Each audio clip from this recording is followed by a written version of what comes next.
what are some of the reasons of failures of channel sales strategy? What are the kind of landmines which the CEOs or the partner account director should try to avoid while they're trying to move onto this path of setting up the channel sales strategy? Well, if you think about it, it's patience more than anything, right? Because it doesn't happen overnight. And everybody, as you well know, my friend, they're interested in instant gratification. Oh, why isn't something happening today? Well, again, it's a type of relationship. You have to start. I'll give you kind of a summary of the process. Let's assume today you and I started a software company, right?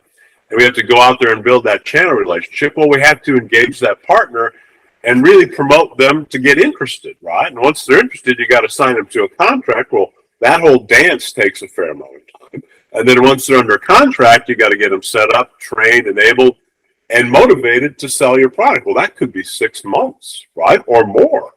And so my guidance or insight, kind of going back to what you asked, is you have to be patient, right? You can't expect it to happen overnight. If you do, then you might as well just forget about it, right? Because it's not going to happen, right? But if you let it mature and you invest and you be patient and you have the right people doing it, that's also important, right? It's amazing what will happen. And the reverse is true. If you expect instant gratification, well, gee, it's not working after 3 months and you go, I'm tired of it, then just don't bother to begin with. Right. I can relate with that. I think many of the times the senior leaders, the CEOs or the CXOs, they are the mentality that we want to get some quick results, and they are more transactional in nature. Give the partners 20% and get some business. While we both know perhaps that is not the way the business works, and Nope. it's a painstaking process of building that relationships and being in their zone and developing the value propositions for them. So yeah, I completely understand the point where you're coming from. You have handled channel sales strategy for multiple markets, be it the UK or the US or the EMEA markets. Could you give at least some broad differentiation between these markets? How do they operate? And what are the things that the channel sales strategy head should need to bear in mind while they're addressing the strategy for these markets? Anytime you do something that's cross-cultural or across the globe, it's oriented around the world, you have to be very cognizant of the fact of how those individual parts of the world operate. Here in North America, it's fairly straightforward. Be it United States and Canada, doing business is fairly similar, right? There's not a lot of the similarities other than maybe the French-Canadian part of Canada where you have to do everything in French, right? Generally speaking, you can operate fairly straightforward. Now you go to EMEA, you've got all these wonderful different countries, right, with different languages and different ways of doing business. Each want to do things differently. So it's a very different market, and you have to take it on as such where you almost have to have individuals who speak those various languages to participate. If you don't, they're going to look at you funny and go, well, you don't even speak our language. Why are you calling on me, right? So the ability to invest differently, because here in the States, I can speak English in Canada or here, right? I don't have to know anything else. If you tread down to Latin America, you sure as heck better be able to speak Spanish, right? Because otherwise it's very difficult to operate. Same thing holds true in Asia, right? And I told you, I handle Asia for a long, long time. My Japanese and Mandarin weren't that great, so I had to have interpreters. But the way to be successful in market is to obviously have people that grew up in those particular areas, right? Who are fluent with the language. More importantly, understand what you're trying to represent and may have some experience. But the answer to your question is, it's as diverse as the world we live in is diverse, right? And you have to operate as such, because if you don't, you won't succeed. Yeah, fair point. I think hiring local talent and understanding the geographical markets is very important while we are devising our strategy. One of the things which perhaps I would want to learn from you is that while we are approaching these different geographical markets, they would, of course, operate in their own certain way. We need to have different kind of manpower there. They would also have their own limitations when it comes to generating revenue for the business. So when we are devising our strategy, our plans for the year, let's say, for a particular geographical market, how can we adapt that for a different one? What are the few things that perhaps we need to bear in mind, and where do we start at these adaptation of our strategy so that we can make it more bespoke to that market? Yeah, if you look at it practically, you have to look at market opportunity, right? So where's the largest population of customers that I want to go after? So historically, what I've done is said, okay, let's look at the markets where we could get the greatest traction and invest correspondingly. That doesn't mean that one is better than the other. One just happens to be more opportunistic, right? So it's targeting those markets. And as a company, I'll just put myself in the role of the CEO, right, of a software company. I have to go out and gain attention, right? So I have to do some marketing. I have to do events. I have to have sellers in there, but I also probably want to have partners to help, right? And so you can't boil the ocean. So, okay, which are the top 2 or 3 markets that we can attack this year and then do something else next year? Or, gee, maybe we're having such great success as we continue to focus in these spaces, and it's selective neglect. I don't want to neglect everybody else, but I only have so much bandwidth. So I'm going to focus in the UK, Germany, and France. Happens to be the 3 biggest markets in the European Union, right? However, I do believe the others are opportunistic, but where I need to focus my energies today to develop companies that will actually fuel me investing in the other parts of the world as we go forward. So back to your question, right? Is you have to look at market opportunity. That's where, if I were to $1 today, if you were to say, Dave, you're the CEO of software company today, software company A, great. Here's where I would invest based on where I believe the biggest opportunity is and based on what the market tells me, right? Right, correct, absolutely. And Dave, once we have finalized this plan and we have got a overall view of what the market is looking like, of course, you would want to have some operational metrics also in front of you so that you can track and measure your progress, make some course corrections. You can accordingly coach your team members. So what are some of the key metrics that you track in measuring the success of your channel program? Yeah, if you look at it practically, what everybody is interested in these days, and it's universal, is partner contributed opportunity or revenue. All right. So what has that partner brought? Now, equally important, I'd say, is if I were to negotiate or engage with an executive at a partner, is what we would bring, right, as a manufacturer to them. It's like a good marriage. Keep talking about relationships. You can't expect that the partner is going to deliver everything and you can't give something back, right? If you have that approach, you will not be successful. And there are a lot of companies today, Gordon, as you well know, who take that approach where it's, gee, what's the channel going to contribute today? And, well, gee, have you fed the engine the other way, right? So the answer to your question is, fundamentally, the things that I would look for is partner contributed revenue, deal registrations, meaning, okay, we've now set up this partner, how many opportunities are coming in, right? And how does that ebb and flow over time? Who are the greatest contributors, right? But actually, I'd also say I look for partners that are committed, right? When I say that is, how are they investing? How are they advertising, marketing what we sell? Because that kind of goes back to that force multiplier, is if you've got 5 or 10 partners promoting your products along with yourself, amazing what happens, right? Because of the reach. I'll give you a great example. And I'll go back to our days at 1E, right? Mm-hmm. When we would launch some sort of campaign, right, there would be a vehicle by which we could promote that campaign on LinkedIn as an example. Well, I have 6,000 contacts in LinkedIn, right? So when I put out something, 6,000 people see that, right? If they're looking at LinkedIn, let's assume they look at LinkedIn every day. Well, that's a fairly decent reach. And what if you have the same, right?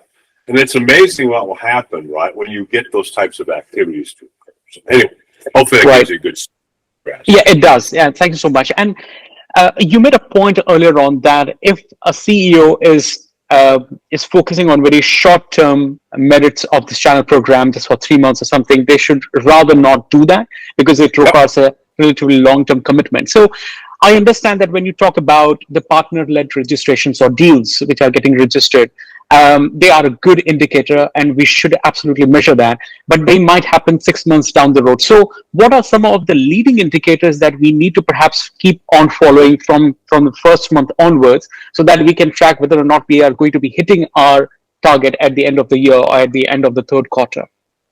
Well, what's important with any partnership, right, is a business plan. If a partner doesn't commit to a plan, which basically is illustrative evidence of what you intend to do together, right, it's very difficult. And if I were the CEO and I didn't see a business plan for a partner that I'm doing business with, I would call into question that relationship. And what that plan illustrates is when you intend to do what. Meaning, okay, when do we expect the first revenue? What are we targeting in terms of pipeline? What are we targeting in terms of deal registrations, right? Where there or sales certifications. I've now got you under contract. How many of your sellers have I now certified? Meaning I've trained them now how to sell your product, right? So there are some blocking and tackling things, right? So the business plan, the educational components, right? The relationships, right? Meaning CEO of the company, I'll just take 1E, for example, and their relationship with the partners that they have, right? Does that relationship exist? Probably should, right? And that's pretty important because that CEO or CRO or CFO for those most important partners should have a relationship because they're part of the family, right? Meaning that's how that magic you continue to hear me talk about happens, where if that relationship top to bottom is strong, it's amazing what will happen. And the reverse is true.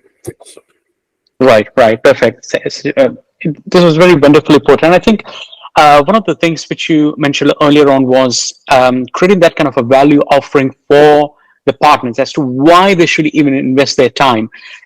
In today's world, we are seeing is that a lot of companies are trying to move up with their channel strategy, and companies which are like value-added resellers, they have got a lot of vendors to deal with.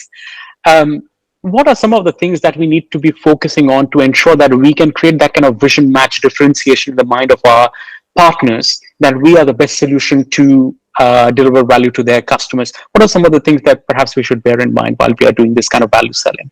Well, it's multi-dimensional, right? You've heard me talk about this before, is if you think about it, every seller out there is coin operated, right? Nothing says loving like cash or dollars that they can make selling. So an attractive margin is important, right? More importantly, an attractive product, meaning it's got to be a product that customers want and need. If it is not, if it's something new and it's going to be a lot of evangelistic work, that's going to be very, very difficult, right? Because most of these reseller reps, as you well know, Gordon, right, have a lot of things that they can sell. So how do you draw their attention away from everything else and focus it on you? Well, largely due to the fact that, okay, I've got something that I can make money on, meaning a good margin. I've got something that my customers really need that they don't have today, or it's something better than they have, meaning I need to switch them out. More importantly, I've got somebody that I can trust who I would bring in from whatever software company or hardware company it might be to help me, right? Because I'm not an expert on everything if I'm a sales rep and a partner, right? So all of those things come into play. But more importantly, how am I going to get their attention? Well, it's training and education. It's relationships in the field where account mapping occurs, right? It's all those wonderful things that factor in, but it's really something that really born on the side of the manufacturer is you have to work it. You've got to outwork your competition, right, to get that mind share or attention, because if you're not, somebody else will. Or is. Sure, yeah. And that, on that point of getting the attention or the mind share, working with GSIs and value-added resellers come with their own strengths and challenges. SaaS businesses would need to perhaps make a call on how do they best want to invest their energies, whether they should be investing more on the GSIs or whether on VARs, who would get the better degree of attention from them. So when somebody is trying to set up their strategy and then they are trying to have that kind of a mix in their strategy to have GSIs and VARs, what are the things that perhaps you feel that they should be bearing in mind while they are devising their strategy around them? Well, I think a lot of it has to do with the size of the customer you're focusing on. A lot of these large global system integrators, as you well know, focus on very large companies, right? Because what they're trying to provide is something that the company doesn't have, meaning really good talent to support what they do at a lower cost, right? That's why they're in business, right? And why they've been successful. The VARs, on the other hand, they cover customers from 50 employees to 50,000, depending upon their expertise, their focus, the relationships that they have. But they're generally centering in on some sort of additional value add, meaning something specific. I would characterize as global system integrators do a lot of different things, a lot of different practices. It's really kind of figuring out which partners and what they do align best with what you're selling, right? Not every partner is a good partner, right? I say that politely, meaning you don't have to have a lot of partners, Gordon. You've heard me talk about this. You just have to have the right ones, meaning, okay, whatever it is that I do, right? Who are the partners that are selling those types of solutions, right? And those are the ones that I want to go after. And again, it might be a blend depending upon that sweet spot of customer I'm after. If I'm after customers that are 5,000 employees and down, I'm not going to talk to a system integrator. Right? I'm going to probably talk to a large VAR or a large national reseller like a CDW, SHI Insight. I mean, it depends, right? Now, if I'm going after customers that are 50,000 employees and above, I'll probably want to talk to some of the system integrators, right? And more importantly, those that maybe focus on what I sell. Now, there might be circumstances where you have a brand new technology, and as I've kind of gone around and had recent discussions with executives, there's a lot of that out there, especially as it pertains to AI, which is really intriguing in the implications that that's not having in business. So you'll see more and more companies come of age where artificial intelligence is now part of the mix, right? And that's kind of fun and exciting, but it's certainly challenging because a lot of those partners go, well, geez, what do I do and what is it all about and how does it apply to me? And more importantly, how does it apply to my customers? Yeah, great. And you touched upon something very important, which is about the artificial intelligence and its role, an increasing role, rather, I would say, in the business. But before I come to the point, Dave, one thing which I perhaps would want to understand from you is when we are working with global system integrators, and we both have seen this from very close quarters, is that the deal size is typically large. And what happens is that it's quite lopsided, that perhaps in one quarter you would have a one mega deal, but perhaps in the next quarter you will not have anything. So many of the times the CEOs or the board members are under pressure because they need to be continuously delivering value to the investors who are looking out for some kind of gains. So how do you kind of manage the expectations internally, and what are the kind of changes you perhaps might want to make in the channel sales strategy to ensure that we have got this continuous revenue and not like a lopsided revenue coming one quarter or the other?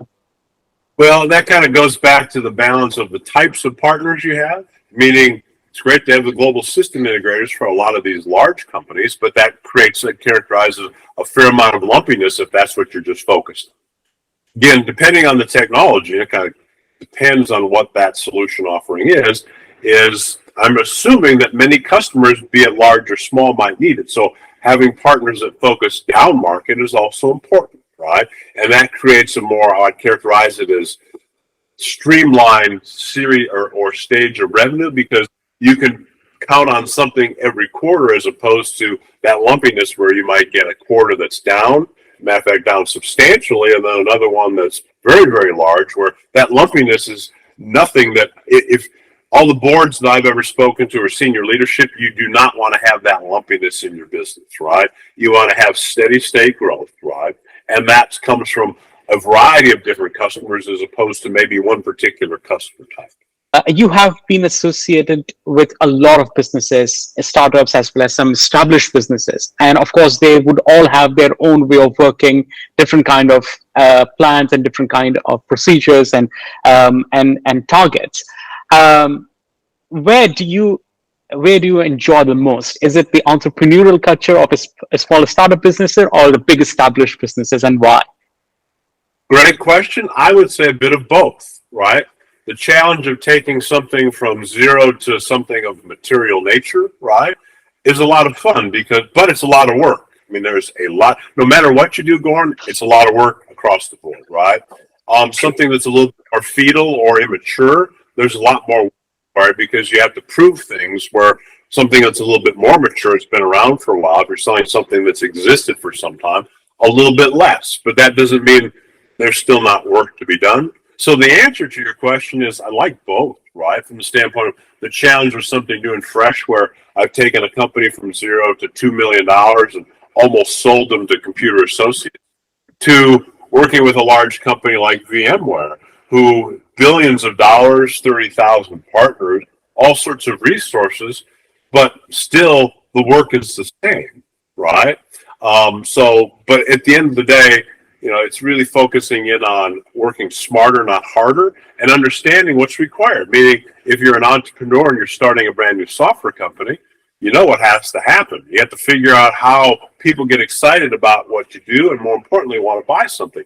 On the other hand, if you've got something that's been around a while, you got something that's been around a while, how do you get more and more people to buy that, right? No matter what it might be. So the answer to your question is, and I'll straddle a little bit, I love both because they're uniquely different. No, amazing, great. Dave, thank you so much. I've always enjoyed having conversations with you, and you always bring these analogies into the conversations, like fishing or like electric vehicles or matchmaking, which makes it quite easy for us to understand the concepts. And it was great to learn from your experience. Before we move on, if somebody has to connect with you, I believe you are available on LinkedIn. Is there any other way that we can reach out to you? And that's, for me, the best way. I've checked that every morning, right, to make sure that if somebody has a question, and I'll respond to anybody who sends me a note. So I'd be honored, happy to, if anybody that's a viewer of your show wants to reach out to me, happy to have a conversation. Amazing, great. Dave, thank you so much for being a part of the first episode of Excellence in SaaS Sales, and looking forward to continued discussions with you on this topic. Pleasure, my friend. Thank you.